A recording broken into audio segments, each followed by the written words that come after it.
आज हम संसद की कार्य शक्तियों का अध्ययन करेंगे। संसद के कार्य एवं शक्तियाँ देखते हैं क्या क्या होता है। तो ये विधायी कार्य, संसद के कार्य एवं शक्तियों में एक होता है विधायी कार्य। विधायी कार्य के अंतर्गत होता है कानून निर्माण करना, संविधान का संशोधन करना। जो हमारे द्वारा चुने हुए प्रत्याशी जो लोकसभा में जाते हैं, लोकसभा सांसद या ऊपरी सदन जिसको कहते हैं राज्यसभा, वहाँ से कानून का निर्माण होता है। वहाँ संसद के पटल पर किसी भी कानून को रखा जाता है और सरकार के सहयोग से, संसद सदस्यों के सहयोग से वह बिल पारित होता है। किसी भी बिल को संसद में पास कराया जाता है।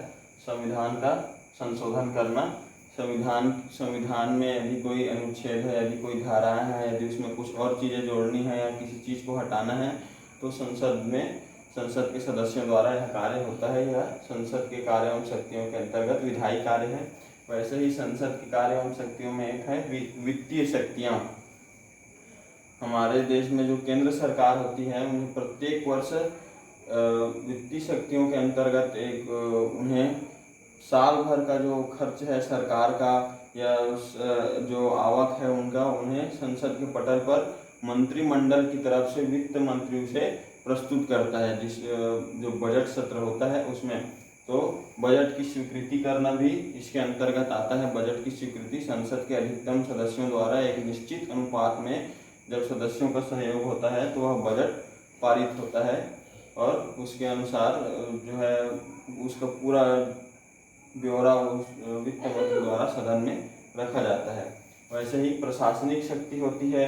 प्रशासनिक शक्ति के अंतर्गत क्या आता है? संसद की प्रशासनिक शक्ति के अंतर्गत कार्यपालिका पर नियंत्रण करना, कार्यपालिका है उस पर नियंत्रण करना, उसके गुण दोषों की विवेचना करना और सरकार की नीतियों तथा कार्यों पर विचार विमर्श करना। सरकार की नीतियाँ जो चल रही है वह किस प्रकार चल रही है उस पर विचार करना, लोगों के सुझाव लेना, संसद सदस्यों का सुझाव लेना, प्रश्न, तो ये सभी प्रशासनिक शक्तियों के अंतर्गत आते हैं।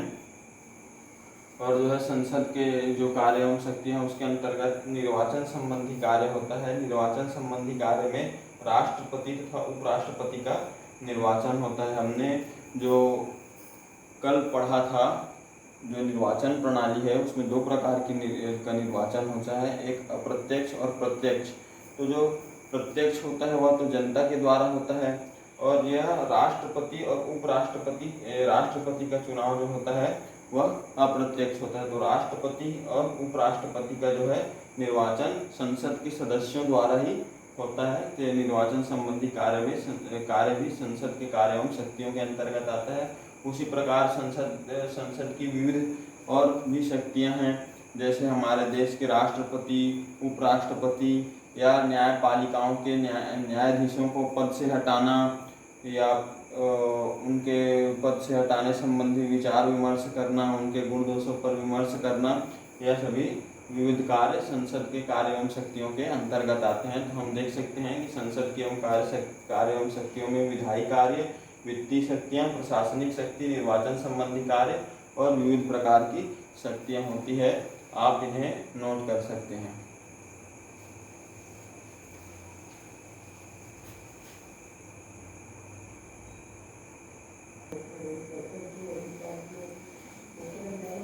अब हम संघीय कार्यपालिका का अध्ययन करेंगे। तो देखते हैं राष्ट्रपति के लिए न्यूनतम आयु कितनी होती है। राष्ट्रपति के लिए न्यूनतम आयु 35 वर्ष, उपराष्ट्रपति के लिए न्यूनतम आयु 35 वर्ष होती है उसकी भी, और प्रधानमंत्री के लिए जो न्यूनतम आयु होती है 25 वर्ष होती है। अब देखते हैं विषय वस्तु दूसरा में निर्वाचन एवं नियुक्ति की पद्धति क्या होती है।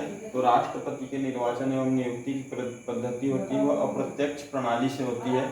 जैसा हमने कल बताया था, अनुपातिक प्रतिनिधित्व की एकल संक्रमणीय मत पद्धति होती है संसद और राज्यों की विधानसभाओं के निर्वाचित सदस्यों द्वारा। तो राष्ट्रपति का जो चुनाव होता है वो हमारे राज्यों की विधानसभा के सदस्य और संसद के लोकसभा के संसद के सदस्यों द्वारा होता है, अप्रत्यक्ष प्रणाली द्वारा। और जो उपराष्ट्रपति का निर्वाचन एवं नियुक्ति होता है वह भी अप्रत्यक्ष प्रणाली के द्वारा संसद में होता है। जिनका बहुमत होता है, जिसकी सरकार होती है, अधिकतर उनके उपराष्ट्रपति होते हैं। जैसे अब ये निर्वाचन एवं नियुक्ति की जो प्रधानमंत्री की पद्धति, प्रधानमंत्री की जो होती है वह राष्ट्रपति द्वारा होती है। लोकसभा में बहुमत प्राप्त जो नेता होता है उसको प्रधानमंत्री बनाया जाता है। यदि किसी दल को किसी चुनाव में पूर्ण बहुमत प्राप्त हो जाता है तो उस दल के नेता को प्रधानमंत्री द्वारा राष्ट्रपति द्वारा आमंत्रित किया जाता है सरकार बनाने के लिए। उसी प्रकार ये जो है शैक्षिक योग्यता है वो हमारे देश के संविधान में राष्ट्रपति, उपराष्ट्रपति और प्रधानमंत्री के लिए निर्धारित नहीं है इनकी शैक्षिक योग्यता। आप इसको नोट कर सकते हैं।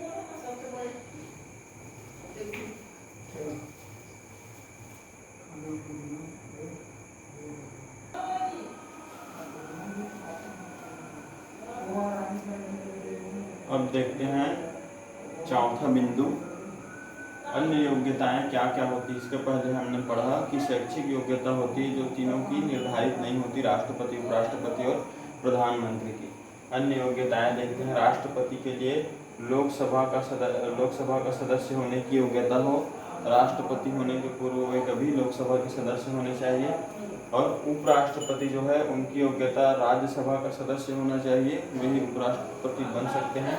और अन्य योग्यता जो है प्रधानमंत्री के लिए है वो लोकसभा में बहुमत होने पर जिस नेता को लोकसभा के सदस्यों द्वारा समर्थन दिया जाता है, इतना समर्थन कि जो बहुमत हो जाए, तो जिस नेता के पास बहुमत होता है वही प्रधानमंत्री के रूप में शपथ ले सकता है। पांचवा जो है शपथ कौन दिलाता है, तो राष्ट्रपति को जो शपथ होता है उच्च न्यायालय के मुख्य न्यायाधीश द्वारा, उच्चतम न्यायालय के मुख्य न्यायाधीश द्वारा दिलवाया जाता है। जैसे हमारे देश के अभी chief justice of India Sharad Arvind Bobde हैं, तो उसी प्रकार जो है ये राष्ट्रपति को उच्चतम न्यायालय के मुख्य न्यायाधीश द्वारा उनके पद की शपथ दिलवाई जाती है। और उपराष्ट्रपति को राष्ट्रपति उनके उपराष्ट्रपति पद की शपथ दिलवाते हैं। और प्रधानमंत्री को भी राष्ट्रपति जो है उनके पद की शपथ दिलवाते हैं। अब देखते हैं राष्ट्रपति, उपराष्ट्रपति और प्रधानमंत्री का कार्यकाल क्या होता है। तो राष्ट्रपति का कार्यकाल 5 वर्ष का होता है। वे जिस दिन शपथ लेते हैं उस दिन से 5 वर्ष तक के वे राष्ट्रपति होते हैं। और उपराष्ट्रपति जो होते हैं वे भी अपने पद ग्रहण करने के 5 वर्ष तक के वह उपराष्ट्रपति होते हैं। उसी प्रकार जो है प्रधानमंत्री का कार्यकाल लोकसभा की समाप्ति तक जो सामान्यतः 5 वर्ष होता है, परंतु यदि संसद के सदस्यों द्वारा या किसी दल के द्वारा यदि समर्थन वापस ले लिया जाता है या कहें कि उनके पास लोकसभा में बहुमत नहीं होता, तो उस स्थिति में भी उन्हें प्रधानमंत्री के पद से राष्ट्रपति द्वारा हटाया जा सकता है। तो प्रधानमंत्री का कार्यकाल लोकसभा की समाप्ति तक या फिर लोकसभा का विश्वास होने तक। सातवां जो है हमारा बिंदु वह है पद से हटाने की प्रक्रिया। जो राष्ट्रपति होता है उनको महाभियोग द्वारा पद से हटाया जा सकता है, जो संसद के राज्यसभा अथवा लोकसभा किसी भी सदन में इसका प्रस्ताव लाकर उन्हें राष्ट्रपति के पद से हटाया जा सकता है। और जो उपराष्ट्रपति होता है उन्हें उपराष्ट्रपति को राज्यसभा, तत्कालीन राज्यसभा में प्रस्ताव लाकर उन्हें हटाया जा सकता है। और उनके साथ साथ लोकसभा का भी उसे समर्थन हासिल हो तभी उपराष्ट्रपति को उनके पद से हटाया जा सकता है। और प्रधानमंत्री को पद से तभी हटाया जा सकता है जब उनके पास बहुमत ना हो। बहुमत ना होने की स्थिति में प्रधानमंत्री को उनके पद से हटाया जा सकता है। आप इसको नोट कर सकते हैं।